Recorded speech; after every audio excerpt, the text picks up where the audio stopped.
Welcome to the CAP 6135 semester project presentation. This is for my malware software class, and this is the ARDIANS RAT. ARDIANS is the electronic dental record software that I'll be targeting, which is a piece of software that I wrote myself. It was never deployed to any dental clinic, and it's strictly used for educational purposes. And I've never actually deployed this commercially, which is good. Therefore, I was able to use it to professionally develop my skills and for academic reasons, like I'm using it right now. This is where all my source code is. You can go ahead and download that and use it for free. The only thing is, please be careful. Don't attempt to do anything illegal with it. This is not that kind of code. This is basically just exploring theoretically how these things work. So what I'm developing is a rat that exfiltrates electronic dental records out from a dental office in an academic setting with dental records that are not real. I came up with this idea as my dermatologist sent me a letter notifying me that my data has been exfiltrated, as you can see here. This was sent to me in December 26, 2025. And by this point, I already knew that I was going to be taking this class, and it gave me an idea to do this project for this class.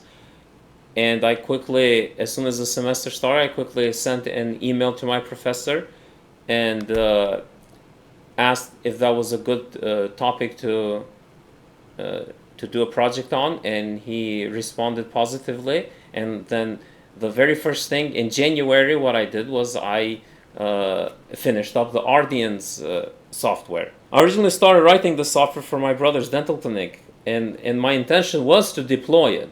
But I ended up installing Open Dental for him in any case, and it was a good choice. And it was already available, and it had better graphics, and it was stable. And my software was strictly two-dimensional and didn't look as nice, and so I never actually finished it until recently. So for this project, what I did was finish it and create a couple of fake records to steal. The ARDIANS Dental Records database looks something like this, and as I already suggested, that I developed this as a simple database that was developed as a distributed database. So I was expecting this to be distributed across multiple computers. So the idea was that it would be self-backing up, so dental software wouldn't get lost because of a computer crash or something like that. The GUI was developed using Java Swing, the Java Swing library. And just as I said earlier, in January, I finished this off. About 75% of the dental chart was already done, so there was 25% that I had to do, including the notes section and the personal identifiable information section as well, which was the personal identifiable tab, as shown here. So this part right here, what wasn't done was showing the anchors. I had no anchors, but I went ahead and finished that up. And the notes area right here. The ARDIANS RAT was developed using C++ 17, and there's a reason why I went to 17. Originally, I was going to do it in C++ 11, like I did the project for CAP 5611, because the core of this is the lightweight web server from that class that I took a year ago. And a year ago, what I developed was I recreated the manufacturing test software suite that I developed back for GE Intelligent Platforms, what is now Abaco Systems, back in 2013 to 2015. Obviously, I don't have that code. That wasn't my code. I developed it for a company. But, hey, it gave me the inspiration when I took the operating systems class to go ahead and recreate that entire infrastructure, but all in a lab setting in my Linux environment. but I developed it in a way that can be exported to real-time operating systems. And I give all the details about that on my YouTube channel, and there's a YouTube video for that. So either click on this link or navigate to it. My YouTube channel is Bayhar Software, spelled Bayhar, and yeah, watch that, because this rat is it takes code from there and uses that as the core. However, when I did that, I found out that I actually had bugs in it, because unlike last year, I actually also had to implement post, and that showed some bugs, that some symptoms that weren't seen on it when I originally developed this a year ago. So I had to fix those, obviously. And I would go into a lot more detail what I had to do, but this presentation is supposed to be limited to 15 minutes, so I'm going to keep going.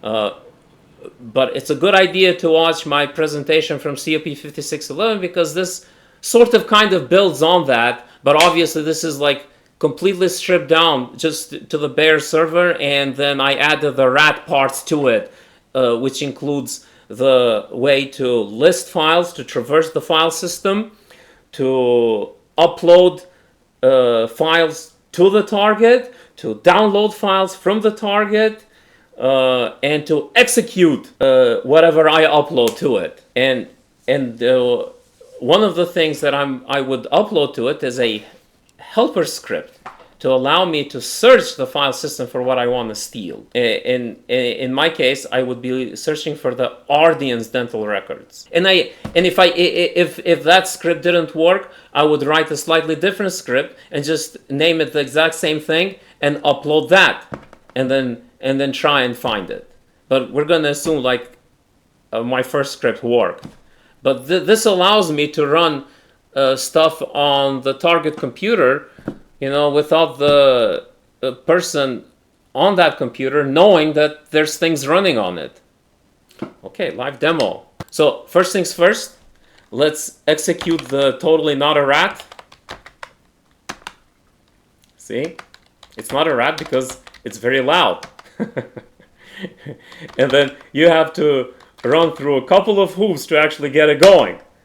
Normally, what we would do is we would run this as a daemon. As a demon. That's the correct pronunciation. I know what the correct pronunciation is. But I like calling it daemon because demon sounds evil, and it's spelled daemon like this.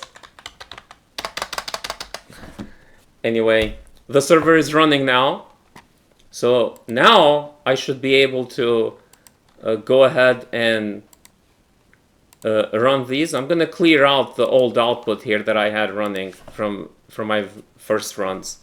But first things first, we're going to see if we have anything in the uploads folder. And obviously the folder doesn't exist because we didn't create it yet. But just for illustration purposes, I want to show you how I can traverse the file system. And look at that. Currently, and I can see the source code to the rat here, because it's where I'm running it from.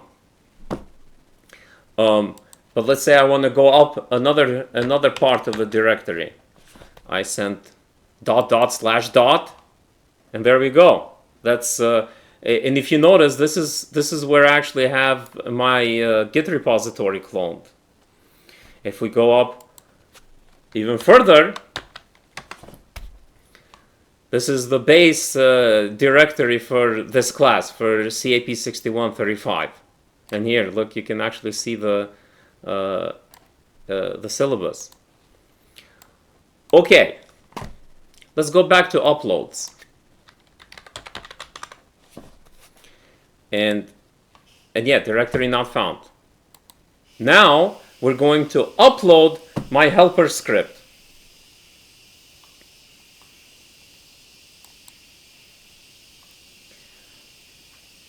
And there we go. The helper script was uploaded, and if we execute the list command again, we will see it there, right there.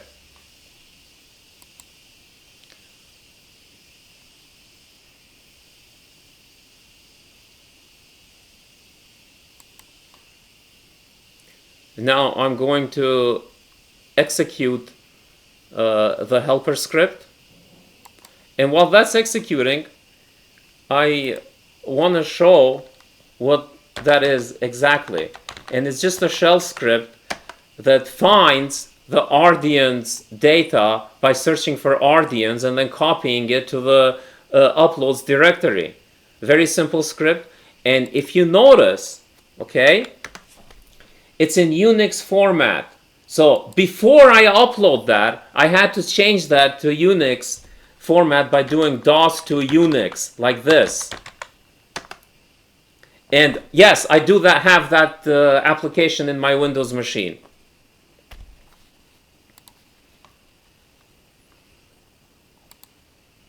Okay, now once we list this, look at that. We got all the data that we need. Now we execute the other helper script that executes the list command, and it executes the download command. And that's not in any of the tabs here because I didn't put it there, but that's okay. I can go ahead and illustrate how that looks like.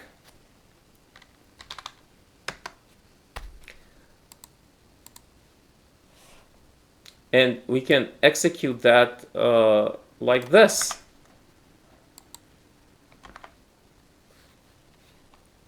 And we can pick up one of the files here. Let's see, I'll pick up this one in random.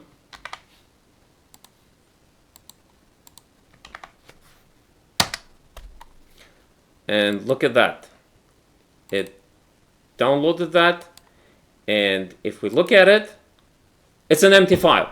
But that's okay. I'll illustrate that why. We're not expecting all of them to be populated, but this is from the medical questionnaire. So there must not have been any entries for that particular question. So we'll go ahead and execute the downloader.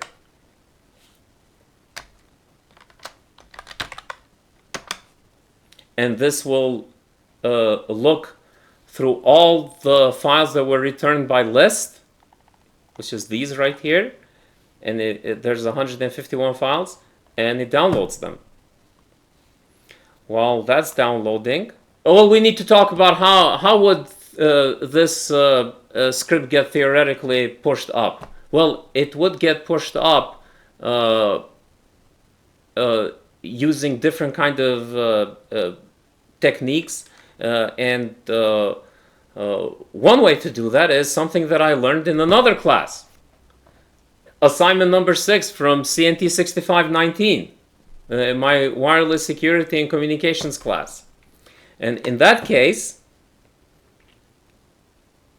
assignment number 6 over here, and very quickly, because we're starting to run out of time, basically I would have to intercept the handshake, the wireless handshake between the access point and one of the computers, and I would do that with the AirMon NG suite that can be downloaded on any Linux machine.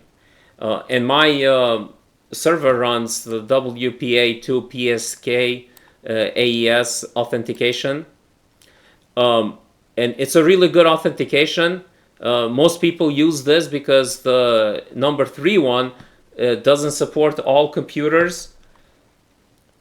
So basically, I would have to intercept that handshake. And the way I did this in this assignment, because here's another thing. Modern computers even protect you from that. They somehow hide that handshake. I'm not sure exactly how it does it, but this part right here was actually quite difficult to pull off. So what I ended up doing was dusting off my old 32-bit machine from way back from 2005, which was running an old version of Ubuntu Linux.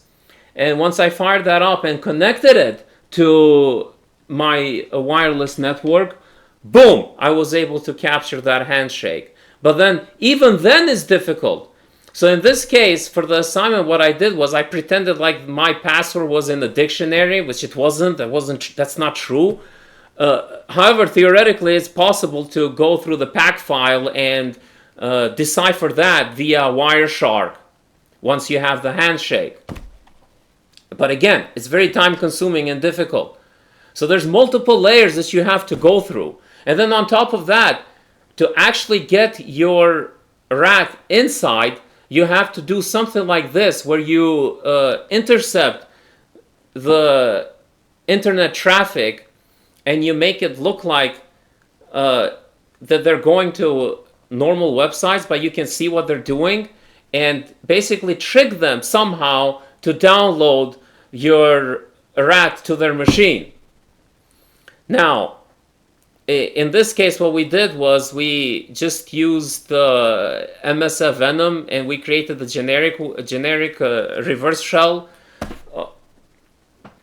Obviously, in this assignment we were attacking my Windows machine, but even then that was difficult, even though I was being a very naive victim, because I had to turn off everything for this to work. And even then, the browser still protected me. So when I finally got that file in, I had to actually SCP it in, because the browser wouldn't let me actually download it, no matter what. And I tried multiple ways to trick the browser to download it. But the browser wouldn't let me. It said, yeah, it's a known virus. Clearly it is, because that's what I use. I use MSF Venom. And eventually I did end up getting my reverse shell, and it satisfied the assignment.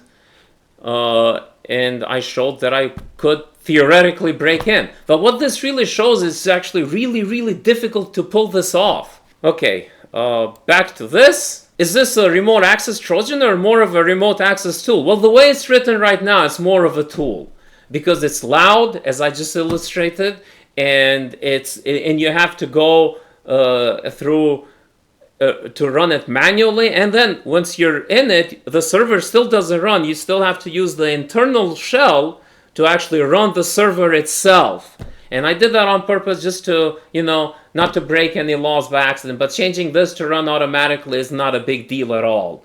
But I didn't want to do that because this is for education purposes only. And please, if you do download this code, do not, and I repeat, do not try and use it for illegal things, because you will get caught. You're not a criminal mastermind.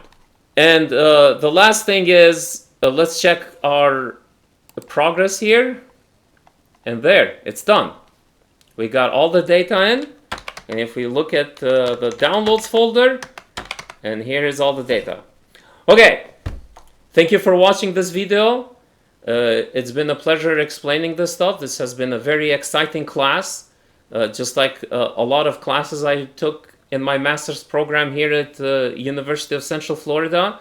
And if you like content like this, please like, subscribe, comment. Otherwise, go watch a more exciting channel like my brother's Enigma Climbing channel.